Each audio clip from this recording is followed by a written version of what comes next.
Hello, this is Zone Media and this is Face to Face. I am here joined by former group holder and owner of FIFA, DIMA. How you doing today, DIMA? I'm doing pretty good.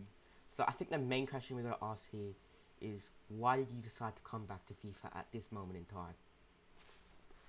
Well, there was a lot of potential in FIFA as it's. I mean, the idea of FIFA had a lot of potential. I was in the Discord, and I was just watching it, and I was just thinking to myself, there's so much improvements that can be made with this organization, and it's lasted for so long that I think that there's some sort of like legacy in a way, and I think that I want to continue that legacy and make FIFA probably one of the best or soccer associations on Roblox. And yeah, I just saw there was a lot of potential in FIFA, and the staff, there's a lot of potential in that as well. This continues to my next point. Why did you leave FIFA in the first place, or like start to the other guy?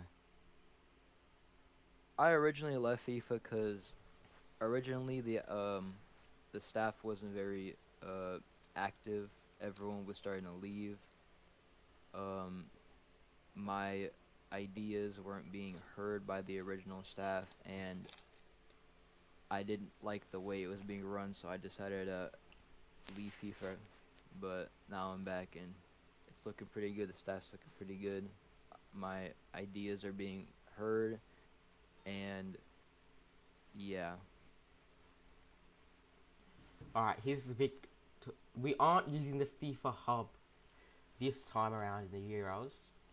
What can we expect from FIFA in the development in the next coming months?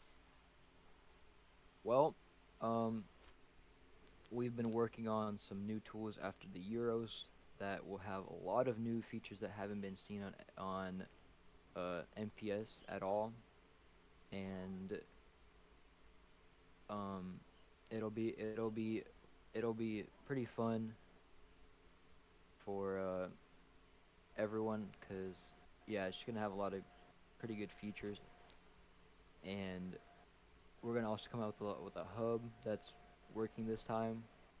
We're not gonna use the original hub that we had, and it's gonna come with a lot of good features there too. I got some really good developers in my development team with FIFA, and I could see it being probably one of the best games on Row Soccer in 2024. Now we're moving on to the Euros. There was a bit of controversy in the Euros. Was supposed to be held in Spain, but it's now held in North Macedonia, which was the host of the last Euros in 2021. Were you at the last Euros in 2020? What was it? 2022, early 2022, late 2021, and Yeah, actually, I did attend that Euros. Yeah. and how was and did it feel?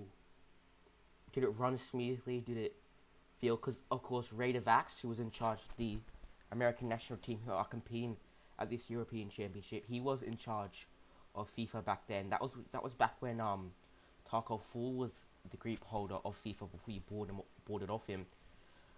Let's go back to Taco Fall. How did you feel about his ownership before you took over? Um, Taco was a good owner. He had connections to Row Nations, and he himself was a pretty chill owner, and he was pretty good to have around in the staff department because he's way older than everyone in the staff department. Like he's already done. He's like in university now, so he was a good I would say like mentor in a way to all the staff because the staff was way younger when he was around. Everyone was like 15 or 14 or like 16, and he was like already like it's probably in his first year of university. So he was a good mentor to have to keep everyone in balance, and just like I think everyone benefited from his presence in the staff department. And yeah, that's what I said about that. Let's talk about Radovax, because obviously he was the president of FIFA for a while. but he's now in charge of the American national team, who's come on as a guest team in the 2024 European Championships. Are you friends with Raider? Like, do you guys talk a lot after he left and stuff? After you left? I would say yeah, we're good friends.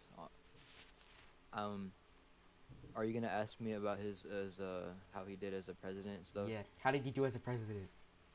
I think as a president, I think he probably, in my opinion, was one of the best presidents in FIFA. Mm. I stand by that because I believe with his presidency, he brought in a lot of traction to the league. He was really active when it came to organizing the cups and stuff. Yeah. And don't get me wrong, Captain's also a very good president. He's a very good graphics designer, and I believe that without Captain we wouldn't have had all the graphics we've had this year. But I think Raider in the recruiting team managers department, he was really good in that and getting some traction towards the league. So we've heard about the best president in FIFA. Who do you think was one of the worst presidents in FIFA, or anyone in FIFA that you didn't really have a connection to? Um, I'm I might not remember. I gotta take a look real quick, but I believe that there wasn't necessarily the worst president. I think that every president in FIFA had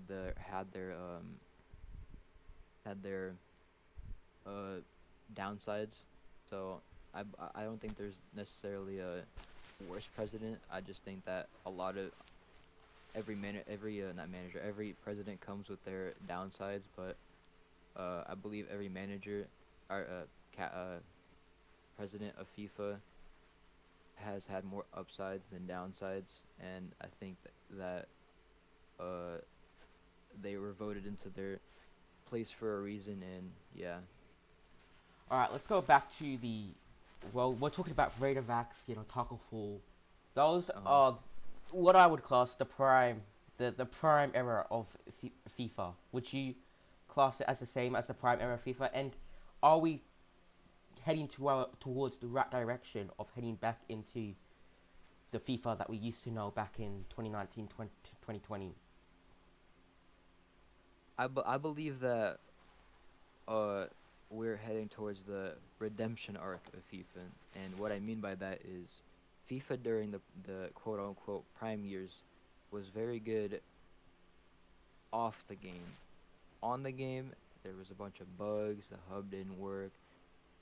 A lot of the times nobody wanted to play. I think that this year for the Euros and whatever is to come to as far as cup competitions and international competitions, I think we're heading towards probably one of the best years of FIFA so far. All right, we're gonna wrap up this interview. Thanks a lot, Dima, and catch the Euros on Zone Media and on IR Sports this week and next week. Thank you a lot, Dima. All right, thank you.